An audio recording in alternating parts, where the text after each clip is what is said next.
السلام عليكم ومرحبا بكم بشيوه جديده. مشيوات انس. اليوم جيت وجبت لكم اخر ما يكون في الابداع الياباني، وهو عصفور. يعني الشكل ديالو رائع جدا. هو عصفور يطير. كنتمنى ينال الاعجاب ديالكم. فاللي بغات تعرف، هو صراحه كيبان صعيب باش تعملوه، لكن الى يعني الا تبعتوا الخطوات فسهل سهل جدا، يعني اسهل ما يكون صراحه. شنقول لكم، يعني غيعجبوا الاطفال الصغار. فالمهم اللي كتزور القناه ديالي لاول مره فتخلي اشتراك للقناه، تضغط على زر الاشتراك، صابوني او سبسكرايب باللغه الانجليزيه، فعلوا الجرس جانبي حتى يكون محاط بخطين. فهذه العمليه ضروريه جدا باش تبقى توصلوا بكل جديد ديالي بكل جميع الوصفات. ما بقى لي غير نقول لكم خليكم ان شاء الله مع الوصفه والمقادير، وكنتمنى لكم طبعا كيف ما العاده فرجه ممتعه. فبالنسبه للمقادير اللي غادي نحتاجو اليوم عن هاد البغيوش هما على شكل عصافير او طيور. غادي نحتاج عندي هنايا 300 غرام ديال الدقيق. المهم الدقيق كيبقى طبعا على حسب البريوش اللي بغيتو تحصلوا عليهم او عدد افراد الاسره. عندي هنايا حليب للعجن، يعني حليب دافئ. الحليب يعني نتوما عندكم ميزانكم كتعجنوا به حتى الاخر.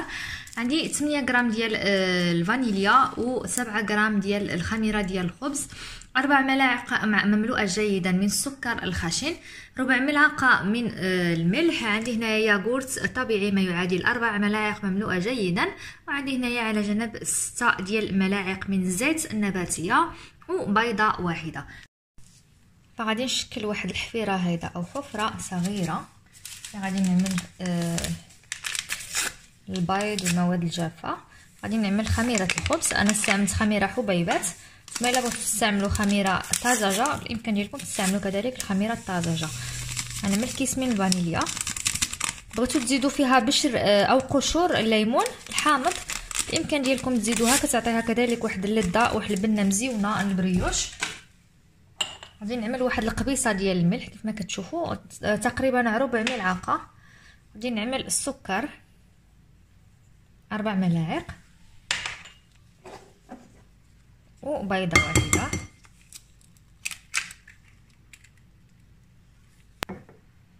غادي نزيد ديك الزيت، غادي نزيد الياغورت الطبيعي. فهاد العناصر كلها، يعني الياغورت الطبيعي والبيض، العناصر كلها يخصهم يكونوا بدرجه حراره المطبخ تكونوا سبق لكم جبتوهم من الثلاجه، يعني ربع ساعه او تقريبا نصف ساعه قبل، باش يعني كتساعدكم، يعني كتخبر معكم العجينه دغيا. فغادي كيف ما كتشوفوا غادي نبدا نخلط في العجين بهذا الشكل.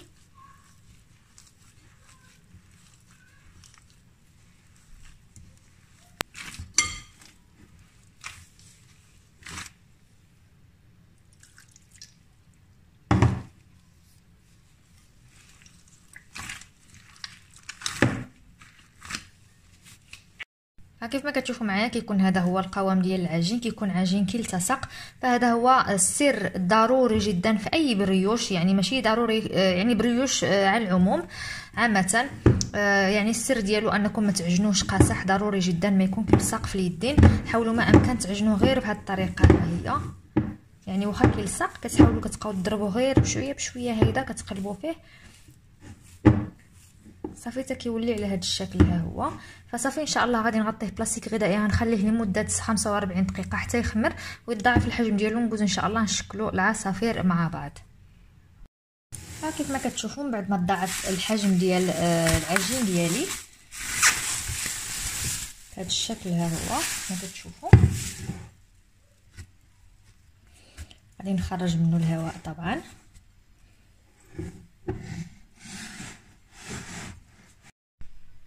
غادي نشبر العجين وغادي نقسمه بهذا الشكل كما كتشوفوا معايا.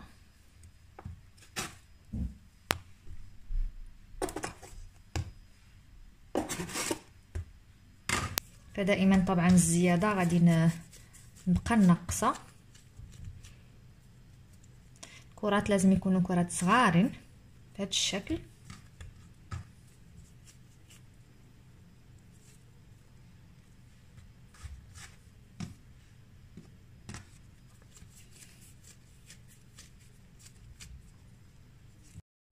صافي هذه هي الكره الاخيره اللي بقات لي. كيف ما كتشوفوا هادو هما عدد الحبات ديال الكرات اللي استخرجت. فالعدد لازم يكون عدد زوجي، حيت هنايا كل حمامه او كل عصفور كنحتاجوا فيه جوج ديال الكرات. الكرات ضروري جدا. لاحظوا انني عملت الكرات الصغار، حيت حنا غنجمعوا كره مع كره غادي تكون لنا واحد البريوش يكون الحجم ديالو متوسط او كبير. يعني الا عملتوهم كبار حسبوا انه غادي تجي لكم طياره ماشي حمامه. كما كتشوفوا 1 2 3 4 5 6 7 يعني خرجوا لي 14 حبه. طبعا انا بعض الحبات غادي نخليهم هيدا فرديين، غنعمل فيهم واحد الشكل اخر، يعني اخر ما يكون من الصنع الياباني او يعني الابداع الياباني. صافي كيف ما كتشوفوا معايا غادي نغطي الكرات ديالي ببلاستيك غذائي او بميكا تكون منقيه بهذا الشكل. ها هو لمده 5 دقائق 10 دقائق باش يسهلوا العمليه، يعني باش نطلقهم دغيا سهلوا معايا. فاول حاجه شنو غادي نعمل، غناخذ الكره الاولى. حاولوا دائما تاخذوا الكرات يكونوا قد يعني ما حتاش توزنوهم، ولكن تقدروا يعني عندكم ميزانكم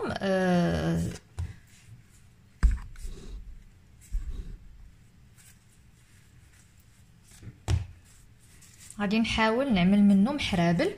وحاولوا ما امكن انكم ملي تطلقوا الحربول ديالكم حاولوا ترققوه من الوسط ويبقى لكم على الجوانب غليظ شويه، يعني باش نخرجوا الديل ديال العصفور او الراس ديال العصفور يعني بجوج. كيف ما كتشوفوا معايا بهذا الشكل. ها هو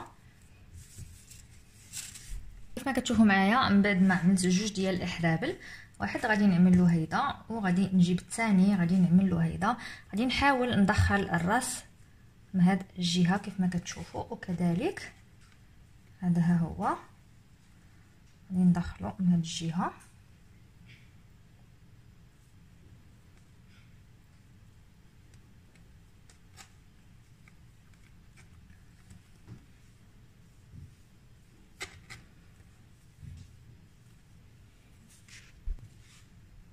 فغادي نجيبو الحربول الاول بهذا الشكل. ها هو غادي نعملوا ليه اخر. كتبقى لنا هنايا واحد نصف دائره كيف ما كتلاحظوا معايا. غادي نجيب هذا الشكل. ها هو هكذا. غادي نجيب اخر غادي نخرج راس الحمامه بهذا الشكل. ها هو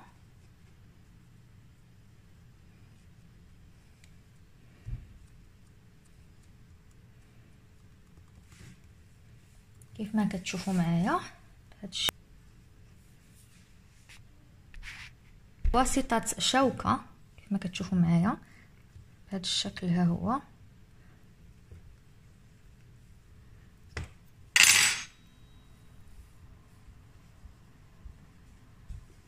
بالامكان ديالكم ترشموهم بهذا الشكل. ها هو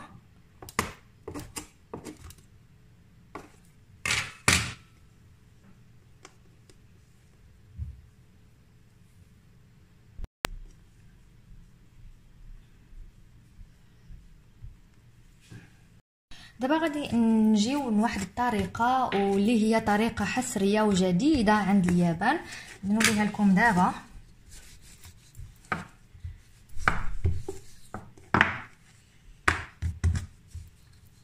كتطلقوا العجينه ديالكم عجينه بيضاويه بهذا الشكل. ها هو يعني بهذا الشكل يكون شكل بيضاوي. نتمنى تكون واضحه معكم. غادي نعمل علامات فقط ما غادي نقطعش.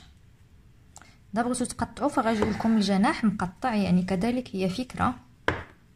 وغادي نقطع في الوسط بهذا الشكل. ها هو غادي نقلب العجينه عندي هكذا. غادي نعمل واحد الغول هيدا وغادي نقلب بهذا الشكل. ها هو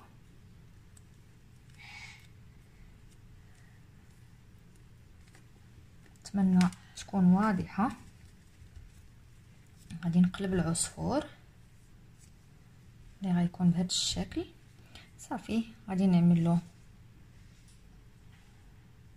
المنقار.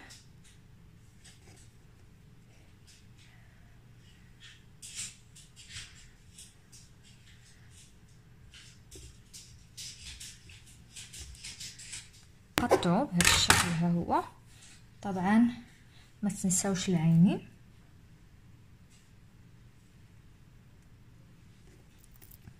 صافي هذا هو العصفور ديالنا كيف ما كتشوفوا. مره اخرى نفس الطريقه غادي نعلم. حاولوا ما امكن الشرائط يكونوا قراب من بعضهم باش كيعطيونا واحد منظر جميل للاجنحه.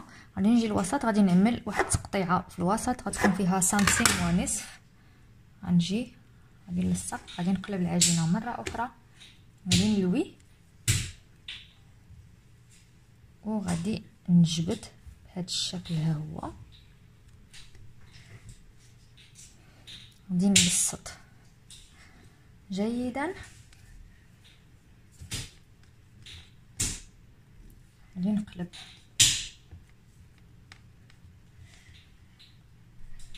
بهذا الشكل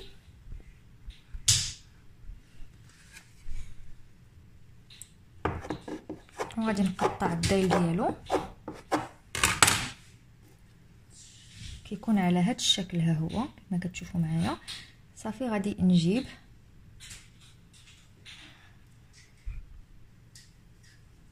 غادي نحاول نعمل له منقار. بالنسبه للعصافير ديالي ما غنخليهمش يخمروا حيت الجو عندي جو دافئ. غادي نحاول ندخل لهم مره اخرى هاد العوينات ها هما باش ما يخرجوا لهم شيء في الطياب، حيت باقي غادي تزيدوا تنفخوا لي وغادي يطيحوا. كنتمنى المهم ما يطيحوش. فصافي عندي هنايا بيضه كامله، يعني بيضه مكموله مخلطه مع القليل من الخل، يعني القليل من الخل. والصينيه عندي مدهونه فقط بالزيت. اللي بغات تفرش عفوا الورق ديال الزبده فبالامكان ديالكم تفرشوا الورق ديال الزبده. عندي الفرن ساخن مسبقا على درجه 200 درجه. صافي انفوا غادي ندخلهم، غنقصوا على 180 باش ما يتحرقوش، يوليو اللون ديالهم يتحمروا من برا ويبقاو لي خضر من الداخل. فكيف ما كتشوفوا معايا اعزائي الكرام، فيلا جبدتهم من الفرن وهذا هو الشكل ديالهم. كيف كتشوفوا معايا ولاو منتفخين، كيجيو رطيطين راه سخونين بزاف، غنتسنى عليهم حتى يبردوا. بصراحه كيجي المنظر ديالهم مزيون وحلو كيف ما كتشوفوا يعني كينتفخوا. وهادو ها هما كيف ما كتشوفوا هاد الحمامات اللي لاصقين، يعني كيتغير لهم طبعا الشكل، ما كيبقاش الشكل ديالهم هو حاجه طبيعيه لانهم كيدخلوا للفران وكيزيدوا يتنفخوا. فكيف ما كتشوفوا معايا هذا هو العشيش او العش ديال العصافير ديالي يعني صراحه كيجي مزيون. مهم انا زولتهم الصينيه من بعد ما طفاو شويه، فهما باقي سخونين ساخنين جدا جدا. فهذه غادي نوري لكم كيفاش كتجي. فتقلعت للعينينه ديالها حست بيا بانني غناكلها. المهم غنوري لكم كيفاش، المهم غادي نوري لكم كيفاش كيجي من الداخل. شوفوا معايا كيجي رائع ومقطن. كيف ما العاده الا نقول لكم غنخليكم ان شاء الله شهيه طيبه، والى الفرصه القادمه ان شاء الله. باي باي.